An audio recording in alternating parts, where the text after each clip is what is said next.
ہمارے ساتھ جو شخصیت بیٹھی ہے بشیر احمد راتر صاحب ہے، یہاں پہ Kashmir trade and manufacturers federation کے پریزیڈنٹ بھی ہے، اور اس کے علاوہ جو ہمارے سنار بھائی ہے ان کے بھی پریزیڈنٹ ہے۔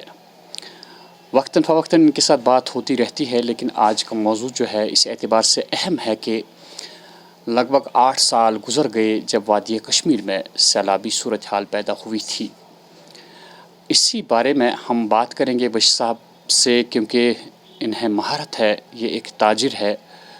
اسی تجارت کے اعتبار سے ان سے بات کریں گے کہ بشیر صاحب پہلے ہم آپ کا خوش آمدید کرتے ہیں۔ Thank you sir, thank you very much. پہلا سوال آپ سے یہ ہے کہ جو 2014 میں آج ہی کے دن سیلابی صورتحال پیدا ہوئی تھی، کیا آپ کو لگتا ہے کہ اس وقت جو سرکار نے وعدے کیے تھے، کیا وہ سارے وعدے پورے ہوئے، یا ابھی بھی ان میں خامی ہے، یا ابھی بھی کہیں کسی جگہ لوگ سفر کر رہے ہیں؟ یہ بتائیے کہ کیا انفارمیشن ہے آپ کے پاس؟ جاج صاحب، آپ کا بہت بہت شکریہ کہ آپ ہمارے پاس آئے یہ جاننے کے لیے کہ سیلاب کے بعد جو صورتحال یہاں کشمیر میں پیدا ہوئی ہے ان کے بارے میں یہی کہوں گا کہ واقعی آپ کے آنے سے آج ہمارے زخم پھر بھر نہیں سکے، آج بھی ہمارے زخم تازہ ہے۔ جہاں تک گورنمنٹ کے وعدوں کا تعلق تھا وہ سارے سیراب ثابت ہوئے۔ بہت دوڑ دھوپ ہم نے کیا 2014 میں، 2015 میں، جہاں جہاں جو بھی ڈی سی صاحبان آئے ہیں یا ڈی کام صاحبان آئے ہیں، صرف انہوں نے ہمیں باتوں سے خوش کیا، کوئی عملی کام انہوں نے نہیں کیا۔ مجھے دکھ کے ساتھ کہنا پڑتا ہے اس جو سیلاب نے ہم یہ صورتحال پیدا کیا ہے، اس میں ہمارے میکسیمم غریب ٹیرر جو ہے جن کو بینک کے کچھ قرضے تھے، وہ صرفی ایکٹ کے تحت وہ ان کو وہ قانون لاگو کیا گیا، وہ کہیں کے نہیں رہے۔ ان کے بارے میں کسی نے آج تک نہیں سوچا ہے۔ پیسے بہت آئے، یہاں بڑے پیسے آئے بھی ہے، دکھاوٹ کے لیے کچھ پیسے دیے گئے ہیں، جن کو پیسے دینے تھے ان بیچاروں کو نہیں ملے ہیں۔ ہم اتنے تنگ آ گئے، ہر ایک دفتر گھومے پھرے، بعد میں ہمیں تھک کر ہم ہار گئے۔ ہم نے پھر کسی کا دروازہ کی افسر کا دروازہ نہیں کھٹکھٹایا۔ آج کی صورتحال جو ہے وہ آپ کو عیان ہے کہ مارکیٹ کی پوزیشن کتنی بری ہے۔ میرے ٹریڈر جو ہے وہ سگریٹ بھی بیچتے، 10 روپے میں سگریٹ بیچتے، چائے کا کپ بیچتے ہیں، وہ ان کے حقدار تھے جن کے کھوکھے اڑ گئے، جن کا سارا کچھ برباد ہو گیا۔ بینک سے کچھ قرضے لے گئے، سود پر سود چڑھ گئے، مجبور ان کو یا تو دکان بیچنی پڑی یا تو ان کو اپنا مکان گرو رکھنا پڑا تاکہ بینک کے انہوں نے قرضے اتارے۔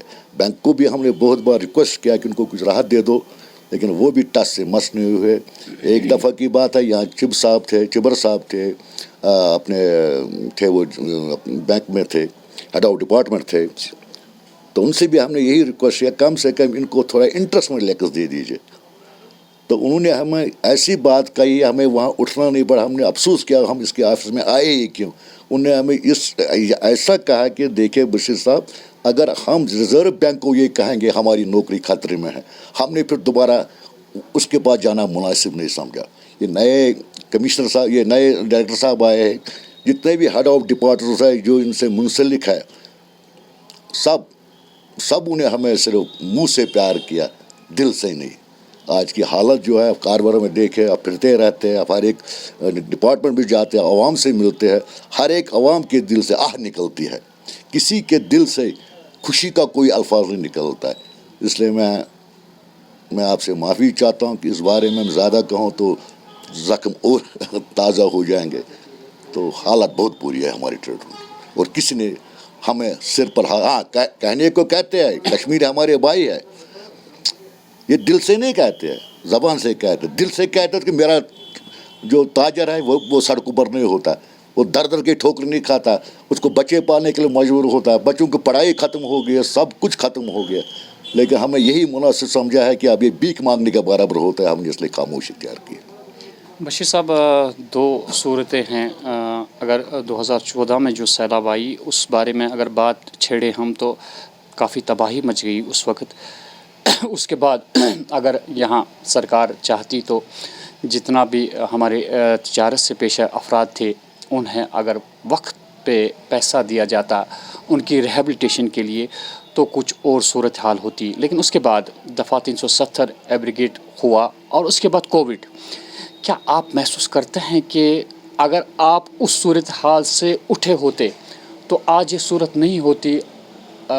اس کے بعد 370 اور 35 سے ہٹنے کے بعد جو صورتحال ہوئی تو آج کچھ صورتحال کچھ اور ہوتی. کیا آپ سمجھتے ہیں کہ ایسا کچھ ہوتا؟ دیکھیں، پہلے 214 کی آپ نے بات کی، جی سیلوں نے ہمیں اپنے زد میں لے لیا. پھر یہ آرٹیکل لگ گیا، اس میں بھی ہمیں دکاندار کو پریشانی ہونی، کتنے مہینے ہماری دکانیں بند تھی. پھر کووڈ کا سلسلہ ہوا. جب جو میرا بندہ، جو میرا دکاندار ہینڈ ٹو ماؤتھ ہے، یا آپ خود اندازہ لگائے اس پر کیا گزرتی ہوگی. یہاں کشمیری بے شک کپڑے پہنتے، داڑھی بھی بناتے ہیں، سب کچھ بناتے ہیں. Actually we are middle class people. ہمیں ہر ایک سماج کے ساتھ بھی چلنا پڑتا ہے. چاہے ہم قرضہ لے لیں گے، بچی کی شادی کرنی پر، چاہے قرضہ لینی شادی کرنی ہے، کچھ کا ہو کرنا تو قرضہ لے کر کرنا ہے. لیکن اس سے یہی ہمیں ہوا ہے کہ وہ قرضے ہم اتارتے اگر یہاں کی حالت بالکل ٹھیک ہوتی، کاروباری حالت ٹھیک ہوتی، گورنمنٹ ہمیں سہل میں مدد کرتا ہے. ایسا کچھ نہیں ہے. جس کے جیب میں 10 روپیہ وہ 15 روپیہ خرچ کر اس کو قرض چڑھے وہ ڈوب ہی جائے گا. یہی حال ہے ہماری کشمیری عوام کا اور کشمیر کے تاجروں کا. بشیر صاحب، میں آپ کے ذہن نشین ایک بات اور کر لوں. تجارت سے پیشہ لوگ ہی سفر نہیں کر پائے اس ٹائم سے. پچھلی بار میں نے پریس کالونی میں دیکھا کہ چھتبل سے وابستہ کچھ لوگ بھی آئے تھے، عام لوگ. ابھی تک بھی ان کا سیلاب کا جو اماؤنٹ بنتا تھا انہیں کہا گیا کہ ان کی ویریفیکیشن ہوئی. پہلا مرحلہ ان کا ہوا تھا، دوسرے مرحلے میں وہاں پہ رپورٹ لی گئی اور وہاں پہ پایا گیا کہ ان کا پورا سارا کچھ مکان ڈیمیج ہے اور ان کو پورا اس کا معاوضہ دیا جائے گا. لیکن ابھی تک بھی انہیں وہ معاوضہ فراہم نہیں کیا گیا. یہ بتائیے، آخری سوال ہے آپ کے لیے، یہ بتائیے کہ کتنی کوششیں کی آج تک آپ نے، اور آج یہاں کی سرکار سے کیا کہیں گے آپ اس بارے میں؟ کچھ سے تو ہم نے بہت کیا ہے، اتنی کوشش کی ہے کہ ہم تھک کے ہار چکے ہیں.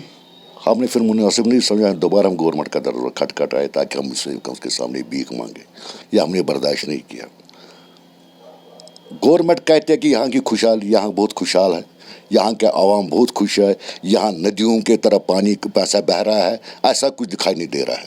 اگر گورنمنٹ کے لوگوں کے دل جیتنے ہیں، ان کو پہلے لوگوں کی، عوام کی حالت پر نظر رکھنی ہے. ان کا گزارا کیسا ہوتا ہے، ان کی بچوں کی پڑھائی کیسی ہوتی ہے، وہ اپنا خرچہ کیسا چلا رہا ہے. اگر گورنمنٹ اس طرح توجہ دے، لگتا ہے کہ کچھ خوشحالی پیدا ہو سکے. لیکن باتوں سے نہیں، وہ کچھ پریکٹیکلی کچھ کر کے دکھائے. آپ کو لگتا ہے کہ جتنی بھی آج دکانداروں میں یہ انہیں انفرادی کمپلیکس ہو چکا ہے کہ ہم کمزور ہو چکے ہیں، آپ کو لگتا ہے کہ اصل میں صورتحال یہی ہے کہ جو 2014 میں سیلاب آئے ابھی تک آپ اس سے ابھر نہیں پائے؟ نہیں، بالکل ابھر نہیں پائے. ہم بالکل ڈاؤن ہی ہوتے جا رہے ہیں. میں اپنے پیشے کی آپ کو ایک مثال دوں. اس وقت ہمارا سیزن چل رہا ہے. میرا جیولری کا کام ہے، گولڈ ہم بیچ رہے ہیں. اس وقت ہم کم سے کم 10-15 لاکھ روپے سیل کرتا تھا. ایک معمولی سے معمولی دکاندار سیل کرتا تھا. وہ یہ سیزن ہمارا 3 مہینے کا سیزن ہوتا ہے. پھر ہم سال بھر کے لیے 6 مہینے پھر اس پر گزارا کرتے. اس میں سردیاں بھی ہے، برف بھی ہے، کانکڑیاں بھی ہے، کولے بھی ہے، سب کچھ ہے، مٹی کا تیل بھی ہے. تو اس سے ہم گزارا کرتے. آج کی پوزیشن آپ دیکھ لیجئے. میں آپ کو سارا مارکیٹ گھما کے لاؤں گا. 23,000 روپے کسی نے سیل نہیں کیا ہوگا. کیا آپ اس سے اندازہ نہیں لگا سکتے ہیں کہ لوگوں کے شادی ایک اہم مسئلہ ہے. شادی کے لیے ہم 10-10 20-20 روپے جمع کرتے، اپنے بچے کے لیے کچھ چند زیورات لاتے ہیں.